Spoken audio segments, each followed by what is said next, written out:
Designed to accelerate executives' learning and career growth at 4 different stages, the comprehensive leadership programs at Harvard Business School Executive Education deliver knowledge, skills, and perspective that transform your ability to lead. Prepare now to face tomorrow's challenges with confidence. Immerse yourself in a powerful, proven learning experience with full-time HBS faculty and talented peers from around the world. To learn more, visit hbs.me/leadership. That's hbs.me/leadership. Blog Talk Radio.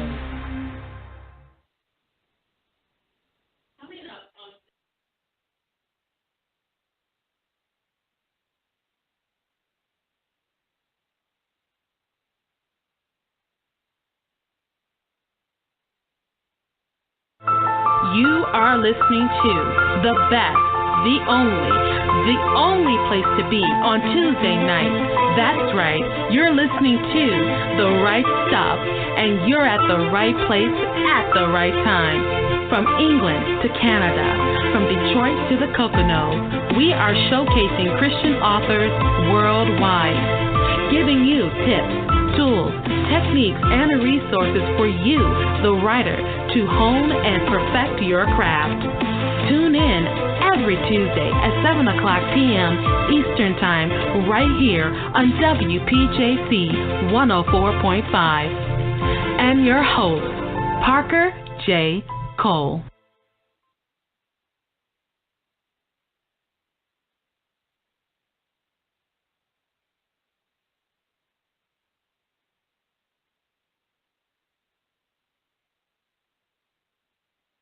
Don't go anywhere. More with Parker and her guest on the Right Stuff Radio Show. We'll be right back. Question: if you write a book, everybody will rush out to buy it. Obvious answer, no. If you were a celebrity or if you had a huge marketing budget, then maybe you can get a lot of exposure for your book. Another solution would be to check out joeytweets.com. joeytweets.com is a promotion and marketing service with access to over 1/3 of a million followers on Twitter. joeytweets.com has 3 packages available to fit any budget. That's joeytweets.com. joeytweets.com. Get some serious exposure for your books. Engaging the culture's imagination through speculative fiction, the Untold Podcast produces audio fiction from a Christian worldview. Find us over at untoldpodcast.com, where we partner with authors to tell science fiction, fantasy, supernatural, and horror stories. Find links at untoldpodcast.com to subscribe via iTunes, Stitcher, and a variety of other platforms. Each month we produce high-quality audio fiction that's free to download and free to listen. Our submissions are open, and we're always looking to add another great story to over 24 hours of narrative entertainment. Find all of our audio fiction over at www.untoldpodcast.com. We're back, and you're hanging out with the queen of Tuesday night, Parker J. and her guest, right here on The Right Stuff. And I'm so glad you're able to join me today again. We are talking to Christian authors worldwide. I'm so excited to introduce our author today. He is hailing all the way from Auckland, New Zealand. I'm so glad he's here with us to talk about this very interesting topic in the world of Christian speculative fiction, and that's whether or not fallen angels can be redeemed. And in the circles that I travel in, this was a hotly debated topic, and I thought, why not bring it up again? So with me to help unpack this topic is my guest co-host and contributor today, Michael Carney. Michael, how are you doing today? Hi, I'm just fine, thank you, Parker. I am so glad to have you on with us today. Thank you. Yeah, it's around midday here in New Zealand, so we're about half a day ahead of you guys. I was wondering what time it was. It's tomorrow there, isn't it? Pretty much, yeah. Yeah, because it's like Wednesday. Yeah, because it's still Tuesday here, so it's tomorrow there. Sure. And, I'm so glad you're here with us. What's the weather like right now? Well, I have to say it's a beautiful autumn day. We've left summer behind, but we're heading towards winter, but no sign of it yet. Okay, then, Michael. So glad, again, you're here with us. I want people to know a little bit about you. So in your own words, go ahead and tell us about yourself. Sure, thanks for that. Well, I'm a Kiwi, as you would have gathered. I live and work in New Zealand, the glorious little country at the bottom of the world, the place where Sir Peter Jackson filmed many aspects of the Lord of the Rings and the Hobbit trilogies. It's a beautiful, picturesque country, but it's also kind of civilized.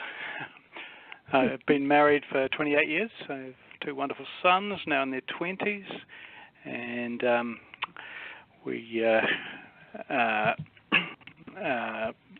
potter on here in Kiwiland. I have spent my career in advertising and marketing, predominantly a writer, but these days I run a training course, or we run a series of training courses offering digital marketing and social media training to people in New Zealand and around the world. I was raised a Catholic, went to Catholic schools, and these days I'm more of an evangelical Christian, so I have a perspective on both Catholic and Protestant worldviews, which for what I'm writing is very good, because at the moment the series is set in the 17th century, where Catholics and Protestants didn't see eye to eye that much. That's an understatement. Indeed. So you mentioned that you write. So how long have you been a writer? Well, if we look at how long I've been earning money from writing, the answer is about 44 years. Mm-hmm. My first job straight from school at 17 was writing advertisements for a new local radio station, so I got straight into that. I always wanted to be a writer when I was at school, and this was a way to get straight into it. And since then, I've been writing advertising and marketing materials ever since. In terms of fiction and storytelling, well, I started writing stage plays in 1975, which is, 40 years ago now. And over the next 15 years then, I wrote and typically directed a number of stage plays. Then I got married, had children, deliberately stepped back from theatre, which can be all-consuming, and focused on devoting my energies to the family. So I've been writing a long time, but fiction, not so much.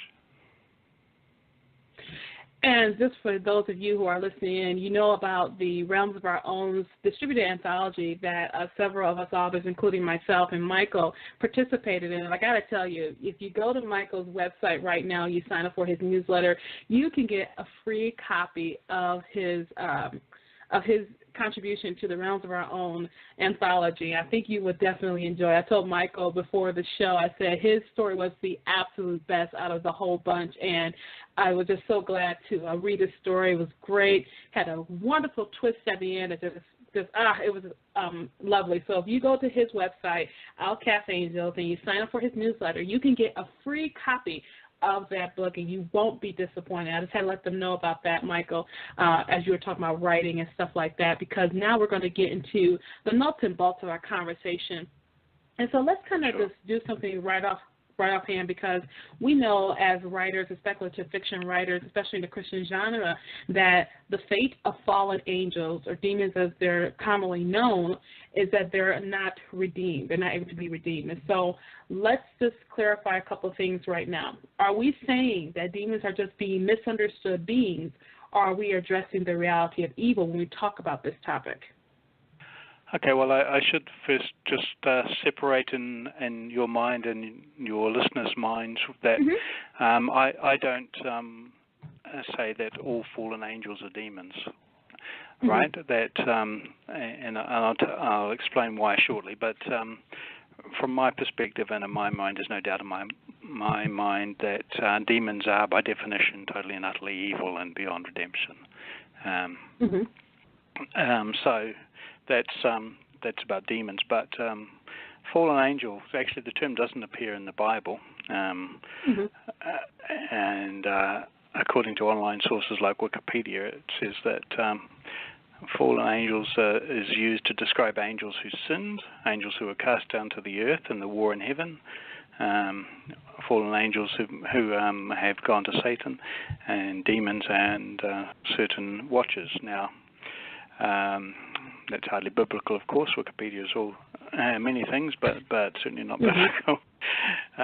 But a lot of our viewpoint on what fallen angels are comes from literature such as John Milton's Paradise Lost, which was written in the 17th century, and he talks about angels cast out from heaven in conjunction with the devil, and how they were tossed into hell and flame. But if we go back a little bit further to Dante Alighieri in his 13th century masterpiece Divine Comedy, well, he wrote about angels that were not rebellious nor faithful to God, but basically were about themselves, and so they were thrown out of heaven as well.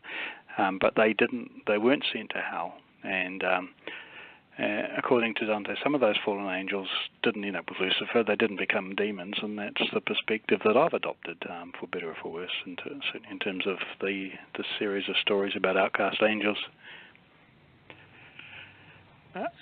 What I like about the topic is that, for me, if I found out that, how do I say, it's for me, it's not that. It's not that important because I worry about my salvation, to be honest with you. But one of the things that we want to do is let everybody know that we're not trying to perpetuate a theology, and that's one thing we definitely are not trying to do. So it's not like we're sitting here saying you have to go pray for fallen angels or anything like that. But I just want the people to know that we're not making it as if evil isn't, this is just simply misunderstood, and that's not the case. That evil is definitely real. And Michael said, he believes that some fallen angels are not demons. They just went about their own way. And so it gets into a very gray area a lot of times, especially Christian speculative fiction, as we talk about this topic. So I want to read a couple of comments we received about the topic. So basically, Michael, I asked, can fallen angels be redeemed? And so Matika in Miami, Florida says, God is a God who saves. I never close the door on how or when and who. That's up to his desire, will, choice, and purposes. Martika, thank you so much for your comment. And then Roy says, angels cannot be redeemed since no one died for them. An angel never sins in action or in their heart. They are sinless. The first sin made them a fallen angel and thereby not an angel at all. Jesus became a human to die for humans. Jesus did not become an angel. So there is no path for redemption for angels. God removes all things that could cause sin in the final heaven that Christians go to. So whoever is there will be there in a sinless state forever. And Roy, thank you so much for your comment. If you want to continue to weigh in, you certainly can by calling in at 646-668-8485 and then press 1 to be live on air. Or you can hit me on Twitter at ParkerJCole, #RightStuff with your questions and comments.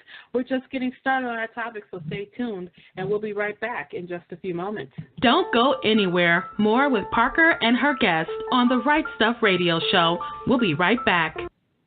Authors, are you looking for a new way to get your book in the hands of new audience of targeted buyers? Then a virtual book tour is for you. Right now, virtual book tours is an excellent opportunity for you to introduce your book and who you are as an author.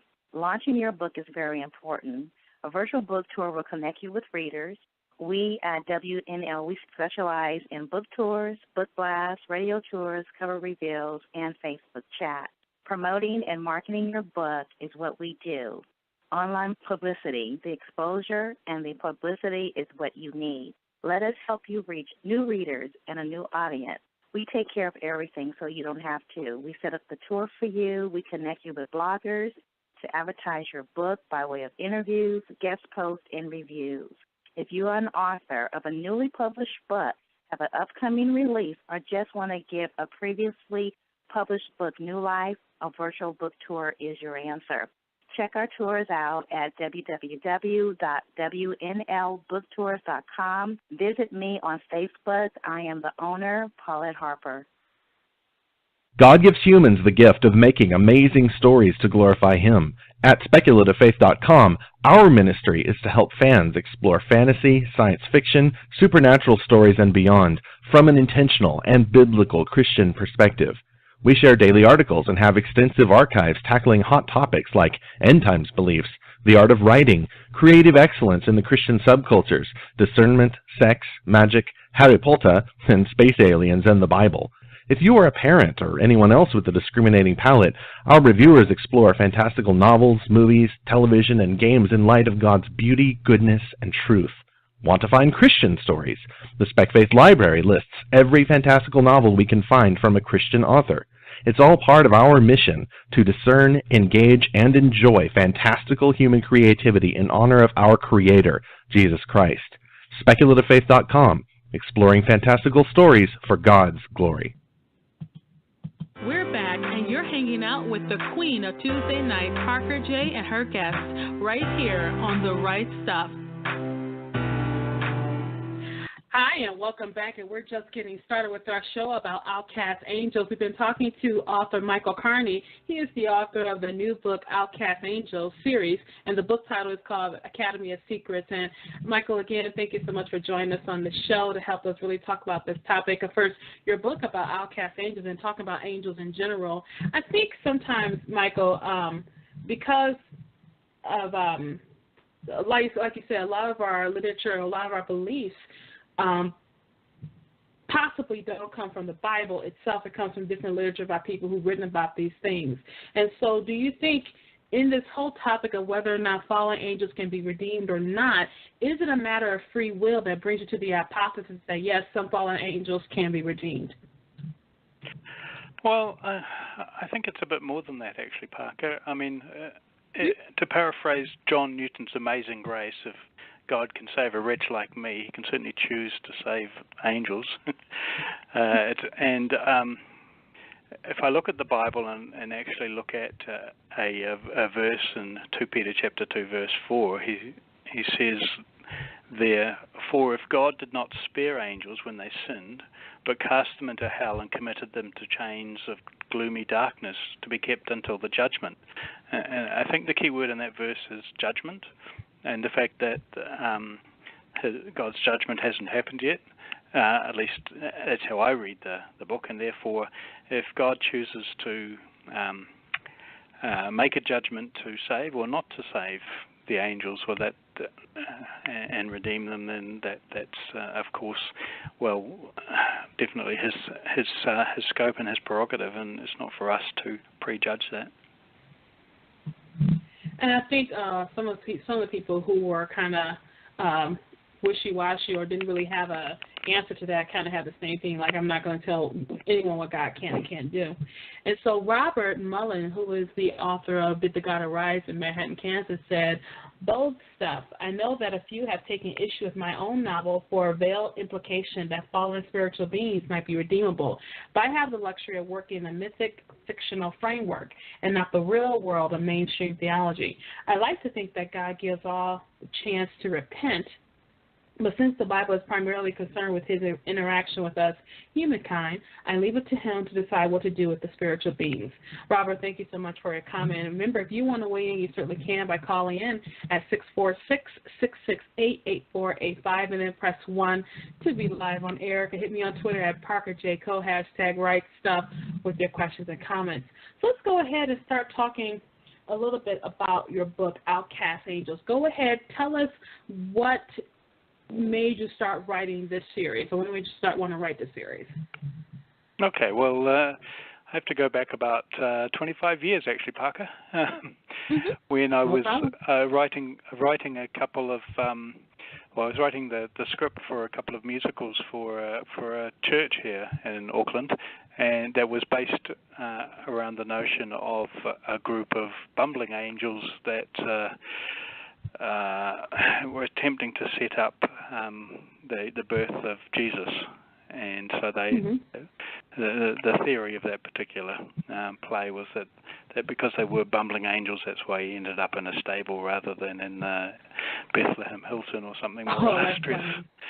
Yeah, and it's sort of while I was doing that, I got the notion of doing something about angels, and then it kind of evolved from there over many years of sort of not quite getting to it because I didn't have the story in the front of my head. But eventually I came up with the solid strategy, and I confess I didn't realize that Dante Alighieri had written about it 700 years before me, but there you go.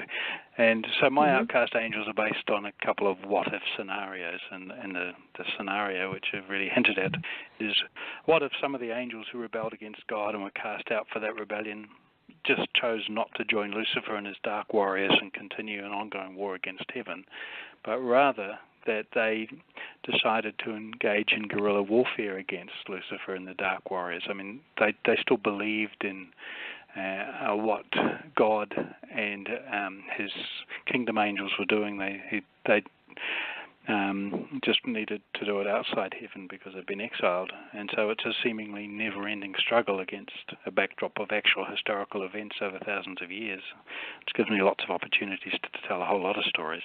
And that kind of suits in with what I like writing. I like writing about real historical events and then twisting and turning them in unexpected ways. I like that because, like you say, you got it during the time of, especially of people with the church being split between evangelical and Catholicism, and you got a lot of stuff going on with that, which is, highly fascinating. That time period in and of itself is highly fascinating because it created our current culture a little bit, if I can say that loosely, kind of create our current culture there.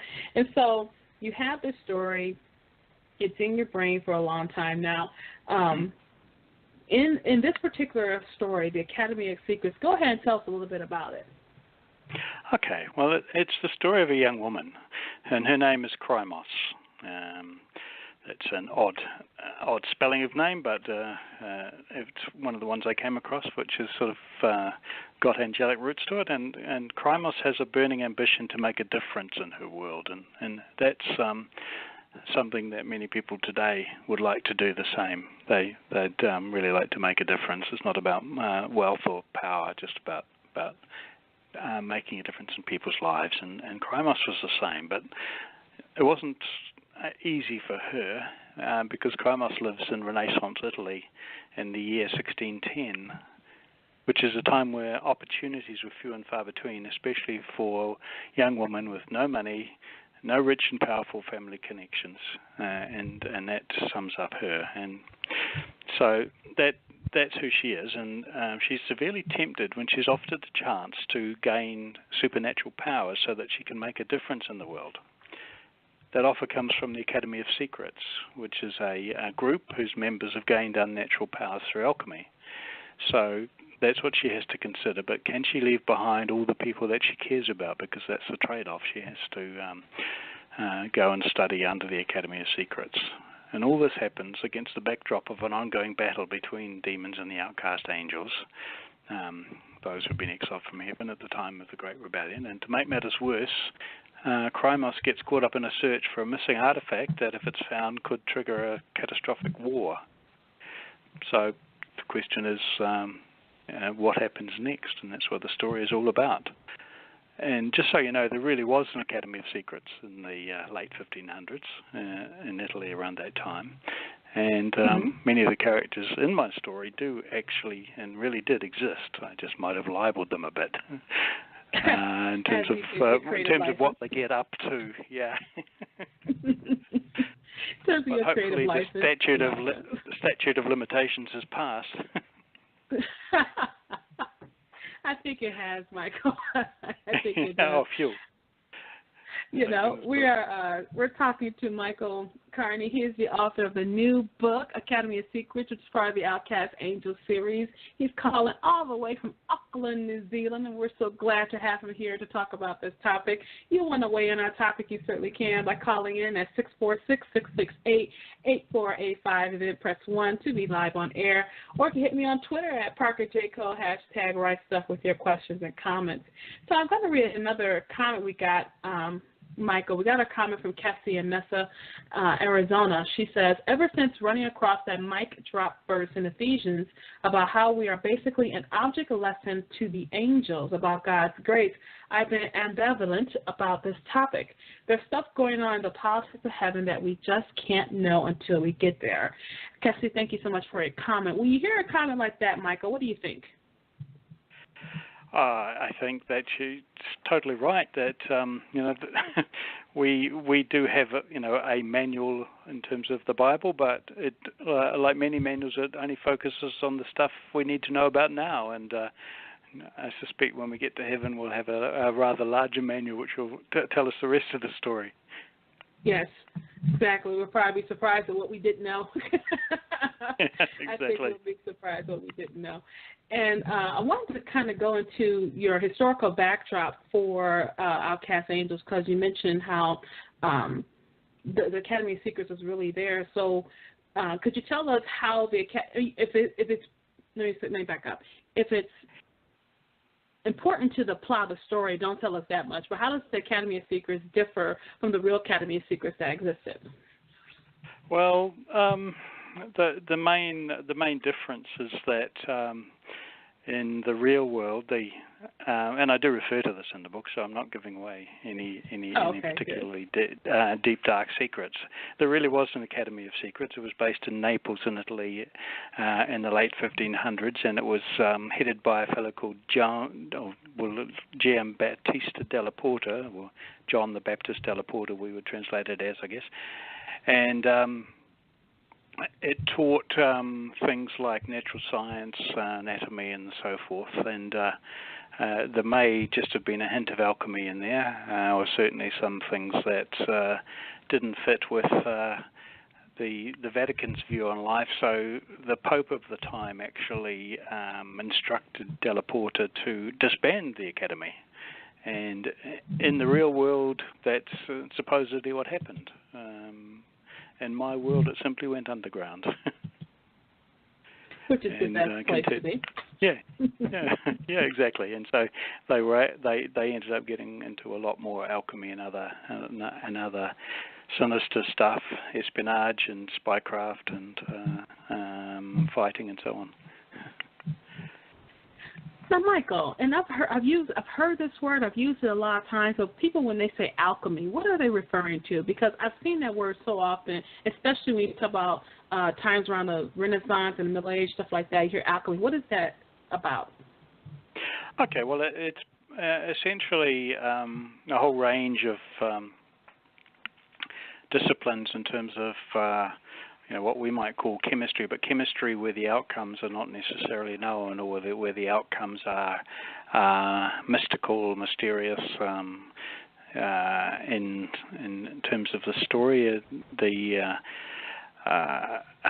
Academy administers a potion known as the Exousia potion, which provides powers to those who are given the potion, and powers differ from individual to individual, and so that isn't necessarily typical of what historically you might expect, but many of the sciences that got lumped together as alchemy were essentially about using them to do forbidden things, turn metal into gold, basically all the things that you would expect magicians or sorcerers to do. Yeah. So I've always wondered about that. I've always wondered about that, too, because I've heard it a lot, and I kind of get it, but I wasn't sure. And I was thinking, well, if I don't get it, maybe my listeners won't get it. But I definitely wanted to ask to make sure we get some clarity here. And then we got a comment. I had let our listeners know that you had stated that fallen angels don't necessarily mean that they're demons. And so Sheila responded, if they are fallen, they take on the same behaviors and characteristics. Sheila, thank you so much for your comment. What do you say to that? Well, and bear in mind again, and we should probably put this disclaimer in. We are talking about fiction, so we're not talking about what might really be meant by the term fallen angels, but rather what I choose to interpret it as meaning. And in this case, I've been guided by particularly Dante Alighieri and the Divine Comedy, where he sort of identifies different types of fallen angels who are who have been exiled from heaven for behavior which is not necessarily rebellion, and therefore they aren't necessarily it's like being sent, I guess, to the principal's office at school, that you've done bad things, but not necessarily things that are going to get you thrown out of school, but don't allow you to continue in heaven, really. And we're talking today to Michael Carney, calling all the way from Auckland, New Zealand, and he is just taking on your questions and comments and tweets. You can always call in at 646-668-8485 and then press 1 to be live on air. Or you can hit me on Twitter at ParkerJCole, #WriteStuff with your questions and comments. We're going to go ahead and take a quick short break. When we come back, more about Outcast Angels and more with our guests. Stay tuned right there.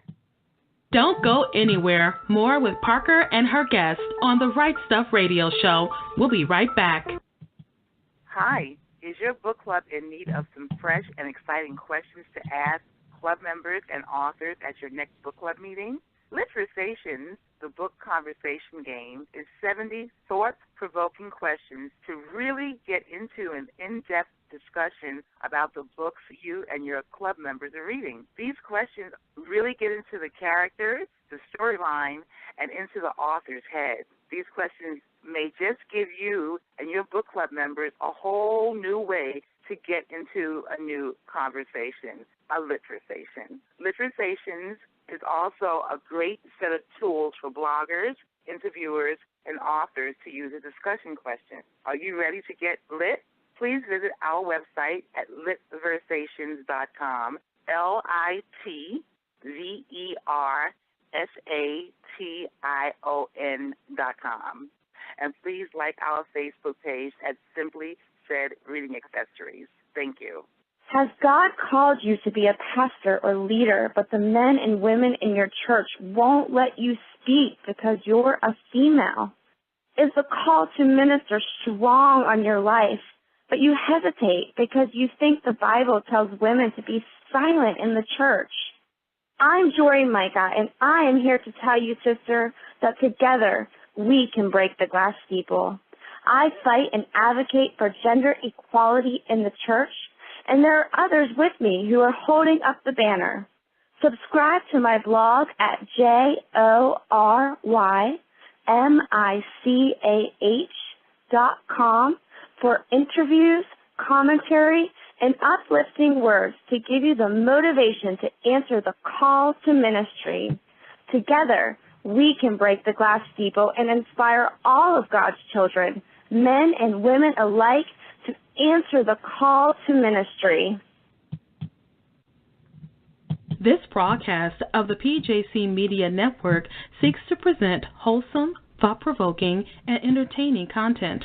However, the views expressed by the hosts of PJC Media are theirs and theirs alone. They do not reflect the views of this network or its affiliates. Please utilize listener discretion. We're back, and you're hanging out with the queen of Tuesday night, Parker J. and her guests, right here on The Right Stuff. And welcome back to the show. You're listening to The Right Stuff here on WPJC 104.5. We are having a fantastic time with my guest co-host and contributor, calling all the way from Auckland, New Zealand, Michael Carney. He is the writer of the new series, Outcast Angels. The first book in that series is called Academy of Secrets. He's been telling us all about it. We've been talking about fallen angels. What are fallen angels? How are they different from demons, according to how Michael sees it. Taking your questions and your comments and tweets. We are just having a great time here on The Right Stuff. And so, Michael, once again, thank you so much for joining us on the show and helping us to unpack this topic. So I kind of want to read a couple of, I'm going to read a couple more comments we received. We got a comment from Sherry in Santa Maria, California. Sherry says, I believe it's unlikely because according to 1 Peter 1:12, the angels wish to study the gospel. It's a mystery to them. Sherry, thank you so much for your comment. And then Elaine in Sherman, Texas says, angels were with God. They saw the face of God and still rebelled. And she cites verses 1 Corinthians 6:3, Hebrews 1:14, Hebrews 2:16, and 1 Peter 1:8-12. I search and do not find anywhere which states the angels will be given anything other than destruction for their disobedience. Revelation mentions the beast being thrown into the pit. However, what God decides to do with his creation is not my business, and I will not argue about it. It has no bearing on my salvation one way or the other. And she said, it reminds me of the endless genealogies. Elaine, thank you so much for your comment. Don't forget that you can weigh in by calling in at 646-668-8485, and then press 1 to be live on air. Hit me on Twitter at ParkerJCo, #RightStuff, with your questions and comments. And so, Michael, we've got a lot of dialogue going about this because it's one of those hot topics, and it's a hot topic because we have an understanding of how we think things should be, and then you have our speculative fiction, which explores how things might be. And I think it's okay in speculative fiction to do that because, like we said earlier in the show, if you find out you're wrong, okay, you're wrong. It won't hurt you or anything like that. So with that in mind, I want to dig some more down into your story. how long did it take you to write, not necessarily from Concept, because Concept was back 25 years ago, but how long did it take you to write Outcast Angels and get that going? Right. Well, the particular story, the Academy of Secrets novel, most of 2015, although I did have to interrupt it for several months when I was writing an online training course that I needed to do, but so call it 9 months in total, really. I didn't actually start out to write a novel. I started out to write a series of novellas, shorter stories, along the sort of 20 to 30,000 word mark, something like that. But the story dragged me with it to about 115,000 words. So there you go. That's not a short story. Yeah, exactly. Yeah, yeah. I couldn't, in fairness, label it a short story anymore. Right. After the 100,000 word mark, it's possible. Yeah. You may have to change your name. Yeah. I was laughing because you say your story kind of drags you there, and I totally understand that sentiment as a fellow writer. So in this story, as you're creating these characters, you're creating this world, creating this conflict, who were some of the characters that you really either resonated with, you were like, I really like this character? Who were some of your favorite ones, or is there a favorite one? Well, my heroine, Krymos, the young woman whose story we follow throughout, obviously is someone who's near and dear to my heart. She told me in no uncertain terms that she wasn't going to be anybody's victim, that she was going to be taking charge, and so she did. And what we see through this is that she is essentially carves her own way in the world, and along the way cuts through a lot of the challenges that she's facing, and comes up with what I hope are surprising results. One of the reasons why I asked... Go on. Go ahead, please. No, go on. No, go ahead. I was going to say, beyond her, then I have my ongoing cast of Outcast Angels. I have Jesse, who is essentially still has the gift of prophecy that he brought with him from heaven, and he's one of several angels who I return to again and again in these stories, even though you're only seeing the first of them here. Because angels, one thing about angels, of course, is that they are rather long-lived. And as a consequence, I'm able to use them across many different time zones and periods. I remember when we were doing our Rue project, which is Realms of Our Own, we do our Rue project, and you had submitted Jesse as a character. I remember loving the sketch that you gave of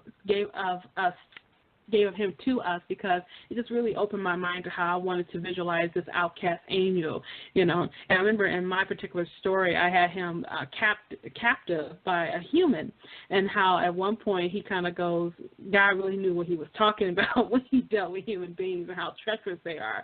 And so I like the inclusion of Jesse. I'm looking forward to learning more about him from your perspective. So that's really exciting. If you want to follow Michael online, you definitely can. You can go to his website, outcastangels.com, and you can follow him on Twitter at Outcast Angels. We'd be glad to hear from you. And again, if you sign up for his newsletter, you can get a free copy of his short story that was in the Realms of Our Own project called Time Loop, and you'll be really excited to get that. It's a great story. You'll enjoy as much as I did. So go ahead, go to outcastangels.com, and then you can follow him on Twitter at Outcast Angels.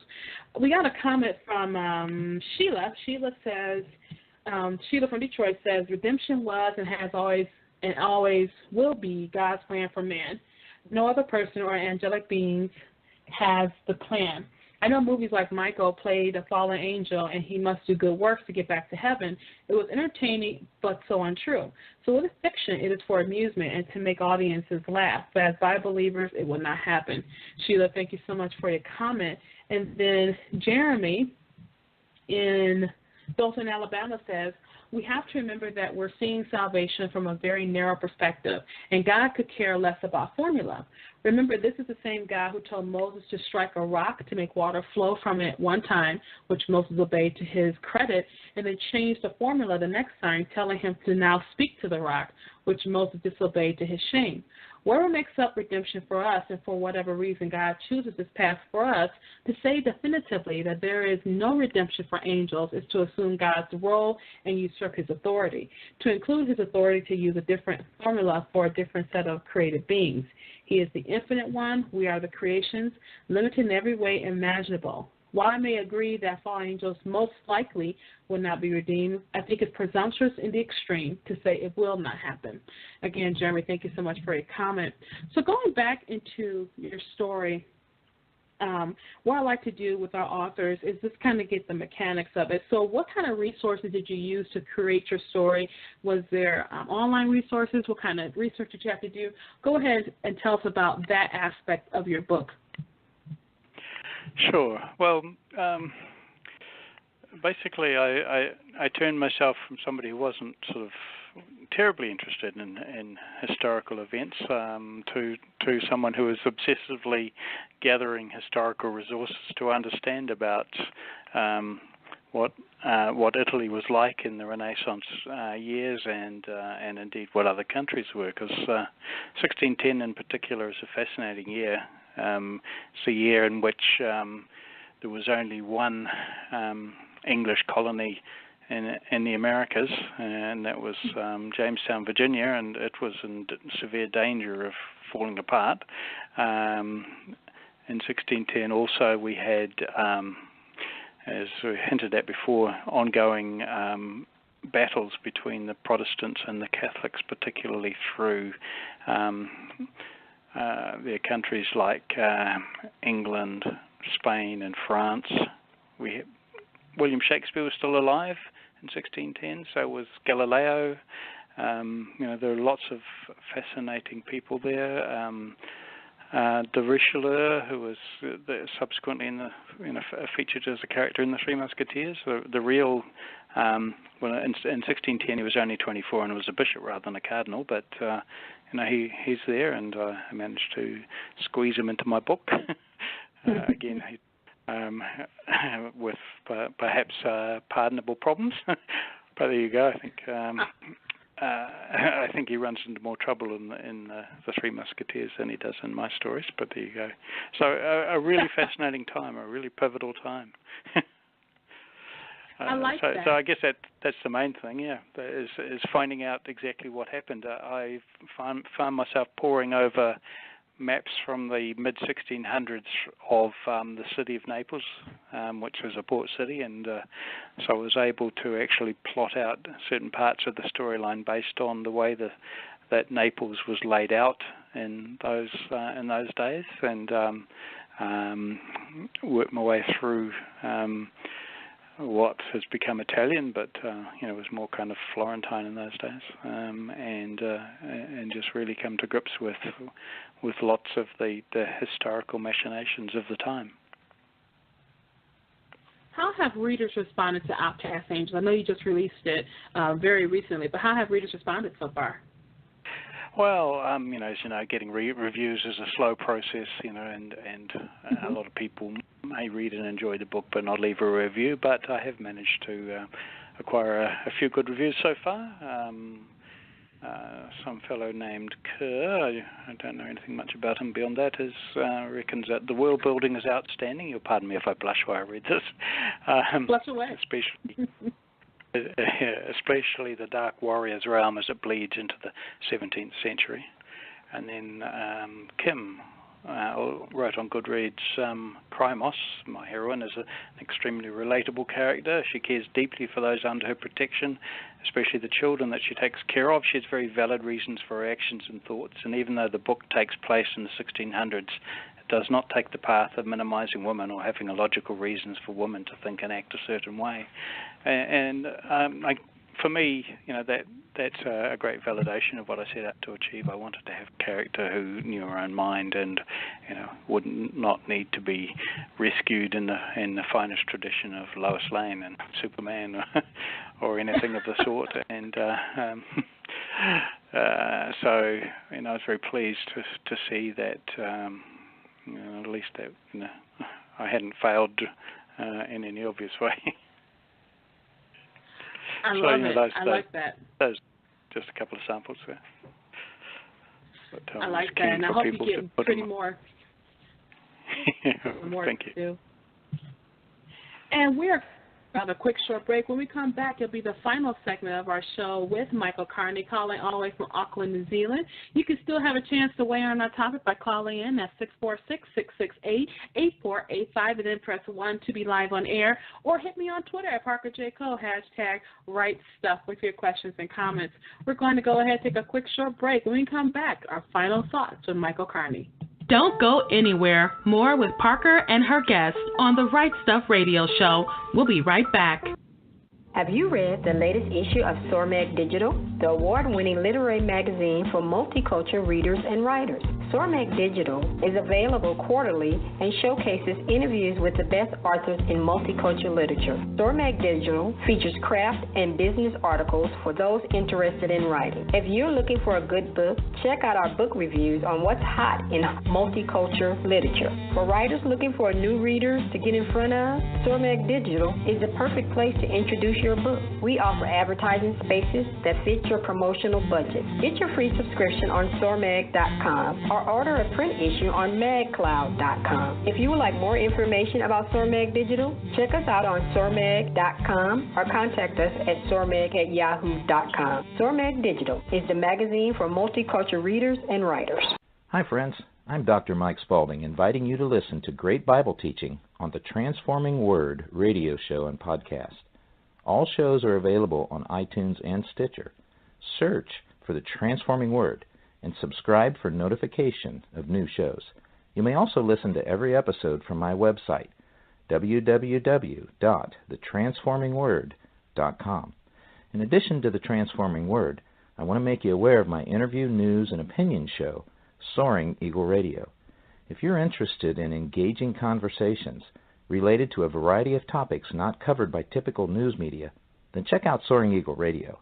You may subscribe to the show on iTunes and Stitcher, and you may listen to every episode on my website, www.soaringeagleradio.com. For more information on my ministries, please email me, Pastor Mike at cclohio.com. Again, that's Pastor Mike at cclohio.com. Thank you for listening to these shows, and please leave me a note when you do. God bless you today. We're back, and you're hanging out with the queen of Tuesday night, Parker J. and her guests, right here on The Right Stuff. And we are back, and you are listening to The Right Stuff here on WPJC 104.5. We have been having a fantastic time talking to our author today, Michael Carney, calling all the way from Auckland, New Zealand. And Michael, once again, thank you so much for being with us on the show. And just really unpacking this topic, telling us about your book. I'm really excited about that. And so I wanted to see, what other projects do you have in store for us? Oh, well, good question.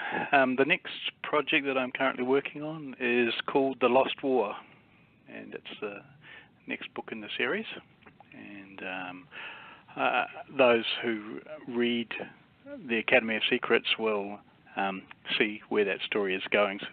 So I don't want to talk any more about that right now, but aiming to have that out for the end of the year, so that we can move along with Crimos and the Outcast Angels. Apart from that, I've also got another little side story that I'm working on called Order of the Dragon, another Outcast Angels story, but it's not a direct sequel. It's more in a little adventure that's referred to in the Academy of Secrets, but not in any great detail. And those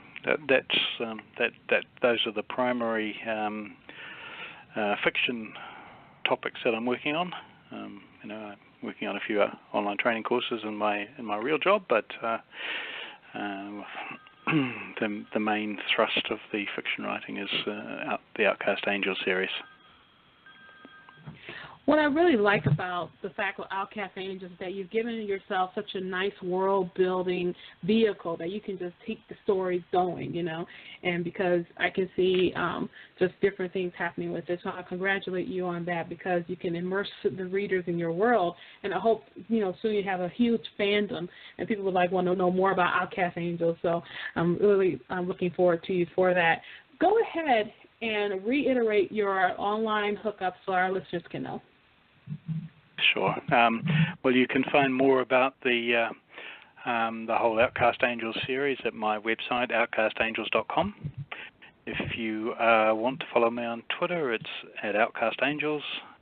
If you want to go directly to learn more about Academy of Secrets, then you can just type in academyofsecrets.com, and that will take you to Amazon with the details of the book, which is available in both paperback and ebook formats. So that's academyofsecrets.com. You'll also find me on Facebook at facebook.com/outcastangels, and you've got to remember I'm a marketer, Parker, so I've got all the Outcast Angels sort of social platforms like Pinterest and Google Plus and so forth, but Facebook and a website are the best place to go. So facebook.com/outcastangels and outcastangels.com. So there you have it, listeners. If you want to get Michael's book, go ahead, Love of My Brother, get his book today. You won't be disappointed. He's a fantastic writer, and as I said before, if you sign up for his newsletter, you get a free copy of his short story, Time Loop, that was part of the Realms of Our Own anthology that I was also a part of too. So you definitely want to Love of My Brother, get his book today, and go ahead, once you get it, leave a review. Authors love reviews, whether they're good or bad or critical or not. They love reviews, so go ahead. Love of My Brother, buy his book today. You will not be disappointed. Michael, this show is all about encouraging authors to use the ability that God gave them to write. So in our final moments as we get ready to end our show, what are some encouraging words you can give to our authors today? Okay, well, I'll share a prophetic word that was given to me a long time ago, and it's a very simple word, and it's persevere. And it can mean as little or as much as you require it to mean, but essentially you should just simply keep going with what you're writing. If you make mistakes or if you aren't happy with where you're going, just press on through, persevere, do some homework.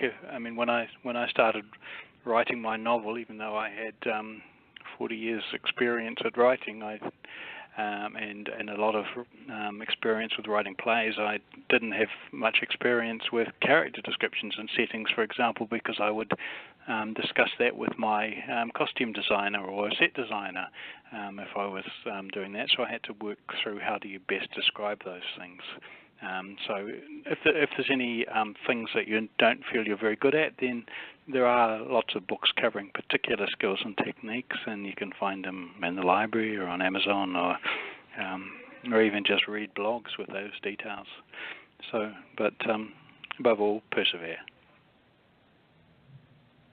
Michael, thank you so much for taking time out of your busy schedule tomorrow for being with us today on the show. Love the fact that you called all the way from New Zealand, and I just love the fact that you're here. We'd love to have you back real soon, okay?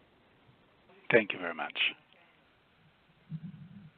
And we were talking today to Michael Carney. He is the author of the new series, Outcast Angels. The first book in that series is called Academy of Secrets, available on Amazon.com or wherever books are sold. You definitely want to get a copy of this book. Go ahead and follow him online. You can go to his website, outcastangels.com, and you can follow him on Twitter at Outcast Angels. And then if you sign up for his newsletter, like I've been saying throughout the whole broadcast, you can get a free copy of his short story called Time Loop. It's part of the Realms of Our Own anthology that I was also a part of. It's a great story. You will definitely enjoy it. So go ahead, Love of My Brother. Go ahead, buy a copy of his book, and go ahead and leave a review. I know he'll really appreciate your thoughts on his work. And stay tuned because there's going to be more coming from the Outcast Angels, so you definitely want to follow him online. Again, go to outcastangels.com or follow him on Twitter at Outcast Angels. Thank you for being with me for this edition of The Right Stuff.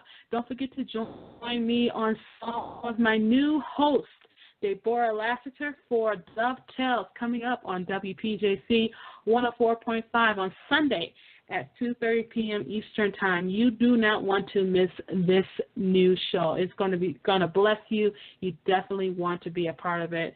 For any and everything about me, go to my website, parkerjcole.com. Thank you so much for joining me for this edition of The Right Stuff. You have a wonderful, blessed day, and God bless. Thank you for joining us for this edition of The Right Stuff. Follow Parker online at parkerjcole.com. To hear this show and other shows, visit the show archive at therightstuffradio.wordpress.com. We'll be back same time next week, 7 p.m. Eastern Time.